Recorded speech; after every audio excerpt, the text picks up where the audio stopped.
అయిందా? 10 సెకండ్లు మాట్లాడచ్చు.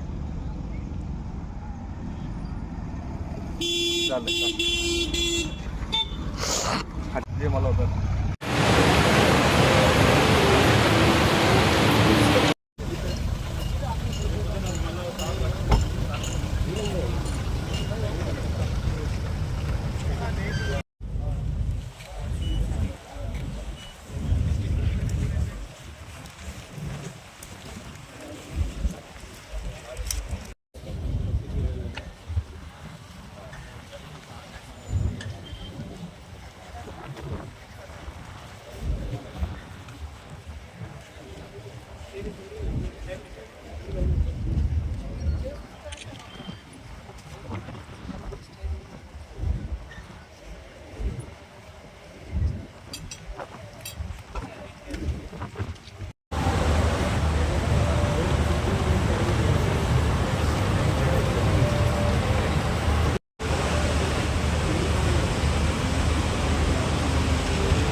అందరికీ నమస్కారం.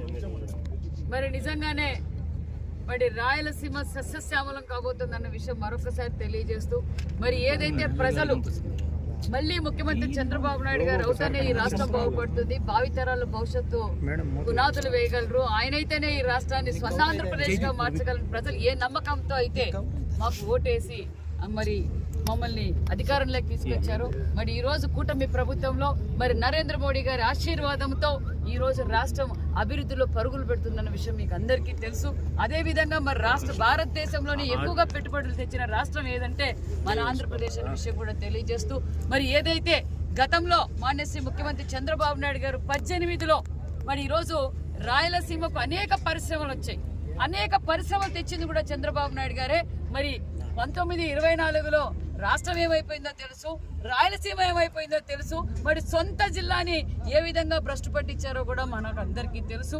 మళ్ళీ జీవం పోసి గతంలో ఏదైతే 2018లో JSW మరి ఈ ప్రాంతానికి జమ్మలమడు నియోజకవర్గానికి తేవటం, మరి అభివృద్ధి ధ్యేయంగా ఈ రాయలసీమని అన్ని విధాలుగా వ్యాపార పరంగా కావచ్చు, ఇండస్ట్రియల్ పరంగా అభివృద్ధి చేయాలని ముఖ్యమంత్రి గారు దూరదృష్టితో ఆ రోజు ఏర్పాటు చేయడం కూడా మనందరికీ తెలుసు.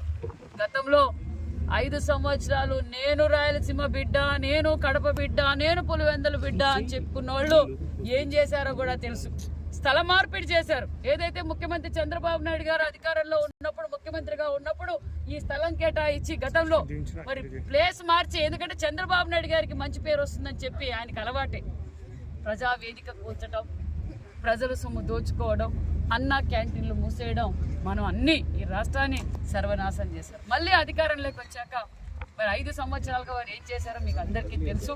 మళ్ళీ అధికారంలోకి వచ్చాక మరి JSW వారి యజమాన్యాలతో మరి స్థానిక శాసనసభ్యులు మరి భూపేష్ కావచ్చు ముఖ్యమంత్రి గారితో చర్చించి వారి యజమాన్యాన్ని అనేక సార్లు చర్చించి మేము ఉంటాం, మీకు అండగా ఉంటాం, ఎవరు భయపడిచ్చినా ఎవరు బెదిరించినా ఆంధ్రప్రదేశ్ ప్రజలు మీ వెంటుంటారు, ఆంధ్రప్రదేశ్ భవిష్యత్తు మరి పరిశ్రమలు రావాలి, రిన్యూవబుల్ ఎనర్జీ రావాలని గొప్ప సంకల్పంతో వాళ్ళతో కూర్చొని పలుమార్లు చర్చించి మరి ఈరోజు నిజంగానే చాలా సంతోషంగా ఉంది. ఈరోజు ఎక్కడ చూసినా పరిశ్రమలే.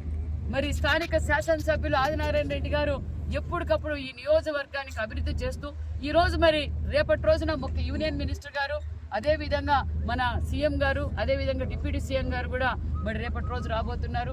మరి పనులు పరిశీలిస్తూ మరి ఎంఓయూలు కూడా చేసుకోవడం జరుగుతుందన్న విషయం కూడా తెలియజేస్తున్నాం. 16,350 కోట్లు పెట్టుబడి, మరి 4,000 మందికి డైరెక్ట్ గా ఇండైరెక్ట్ గా ఉపాధి. అంతేకాకుండా ఫస్ట్ ఫేజ్, సెకండ్ ఫేజ్ లో ఒక పక్క రెన్యూబుల్ ఎనర్జీ, ఒక పక్క JSW, మరి రాయలసీమలో కడప జిల్లాలో కాదు, కడప జిల్లాలోనే కాదు, అనంతపురం జిల్లాలో చూడండి, మరి కర్నూలు జిల్లాలో చూడండి, ఎక్కడ చూసినా చిత్తూరు, ఎక్కడ చూసినా పరిశ్రమలో ఒక పక్క, ఇరిగేషన్ ప్రాజెక్టులో ఒక పక్క, యూనివర్సిటీలో ఒక పక్క. ఈరోజు యువతకు మరి పునాదులు, మంచి పునాదులు వేస్తున్నారు ముఖ్యమంత్రి చంద్రబాబు నాయుడు గారు. మరి కొంతమంది వాళ్ళ ఉనికి కోసం ఒక రోజేమో శవ రాజకీయాలు చేస్తారు, ఒక రోజేమో క్యాస్ట్ రాజకీయాలు చేస్తారు, ఒక రోజేమో డిఎస్సి రాజకీయాలు చేస్తారు, ఒక రోజేమో మహిళలు కట్టుబొట్టు మీద కూడా మాట్లాడే స్థాయికి దిగజారిపోయింది వైసీపీ పార్టీ అనే విషయం కూడా తెలియజేస్తూ, మేము అభివృద్ధి ధ్యేయంగా పనిచేస్తున్నాం. ఇక్కడ యువతకు ఉపాధి చూపిస్తున్నాం, యువతకి ఉపాధి చూపిస్తున్నాం అన్న విషయం కూడా తెలియజేస్తూ, మరి ఒక పక్క ఈ రాష్ట్రం ఆర్థిక పరిస్థితి మనందరికీ తెలుసు. ఒక పక్క సంపద సృష్టిస్తూ, ఒక పక్క సంక్షేమ పథకాలు అందజేస్తూ, ఒక పక్క ఉపాధి చూపిస్తున్న ప్రభుత్వాలు మరి JSW అందరితోనూ కూడా మరి రేపు స్థల పరిశీలన కూడా, రేపు ముఖ్యమంత్రి గారు రాబోతున్నారు. స్థల పరిశీలన కూడా చాలా బాగా జరిగింది. పబ్లిక్ కూడా చాలా అవేర్నెస్ గా ఎప్పుడెప్పుడు చంద్రబాబు నాయుడు గారికి, నరేంద్ర మోడీ గారికి కృతజ్ఞతలు చెప్పే అవకాశం కల్పించినందుకు కూడా ప్రజలు చాలా హ్యాపీగా ఉన్నారు. చంద్రబాబు క్రెడిట్ చోరీలో చంద్రబాబు దిట్ట అనేది JSW స్థాపించింది జగన్మోహన్ రెడ్డి. ఇక్కడ భూమి చేసింది కూడా మాకు ఎవరి క్రెడిట్ చోరీ అవసరం లేదండి. జీవో నంబర్ 105 కదా 18లో 2018లో చూసుకోమనండి. జగన్మోహన్ రెడ్డి గారు ప్రతిపక్షంలో ఉన్నారు. ఆ రోజు 2018లో మేము ఏం చెప్పాం, ఏం మాట్లాడాం JSWతో. మాకు JSWనే కాదు, ఎక్కడ క్రెడిట్ చోరీ అవసరం లేదు. లోకేష్ బాబు గారు క్లారిటీగా చెప్పారు, అయ్యా మేము దేశ విదేశాలు తిరిగి కాలుకు బల్పం పెట్టుకొని పరిశ్రమలు తీసుకొచ్చాం, మేము తీసుకొచ్చి పనులు మొదలు పెట్టిన తర్వాత క్రెడిట్ చోరీ అంటున్నావు, నీ చోరీ మాకు అక్కర్లేదు. నువ్వు ఏమేమి తీసుకొచ్చావు, ఏమేమి ఎంఓయూలు అయ్యావు, నీ ట్యాక్స్ కట్టలేక పరిశ్రమలు తరిగిపోయాయి. ఈ రోజు జగన్మోహన్ రెడ్డి మాకెందుకండి క్రెడిట్, ఆయన క్రెడిట్ మాకొద్దు, మా క్రెడిట్ మాకుంది. ప్రజలు మమ్మల్ని నమ్మారు, ప్రజలు ఏ విధంగా అయితే మాకు ఓటేశారో ఆ నమ్మకాన్ని మేము నిలబెట్టి ఆ క్రెడిట్ ఆయన దగ్గర పెట్టుకోమనండి. చూస్తున్నాం ప్రతిపక్ష హోదా లేకపోయినా ప్రజల్ని ఏ విధంగా డైవర్షన్ చేయాలి, వైసీపీ పార్టీ వారిని కార్యకర్తలు ఏ విధంగా రెచ్చగొడుతున్నారో, జగన్మోహన్ రెడ్డి గారు బ్యాచ్ ఏ విధంగా ఉందో మీరే మీడియా సోదరులు వెళ్ళి అడగండి. ఏం క్రెడిట్ చోరీ చేశారు? స్థల మార్పిడి చేశారా? ఆయన 5 ఏళ్లుగా ఉన్నప్పుడు, 5 ఏళ్లుగా ముఖ్యమంత్రిగా సొంత జిల్లా అని చెప్పుకున్నప్పుడు ఏం చేశారు? సొంత జిల్లాకు అన్నమయ్య డ్యాం కొట్టకపోతే పరామర్శించే కూడా చేతకాల జగన్మోహన్ రెడ్డి గారు. ఈ రోజు జగన్మోహన్ రెడ్డి గారు ఏం మాట్లాడతారంటే ఆయన మాట్లాడే అర్హతే లేదు.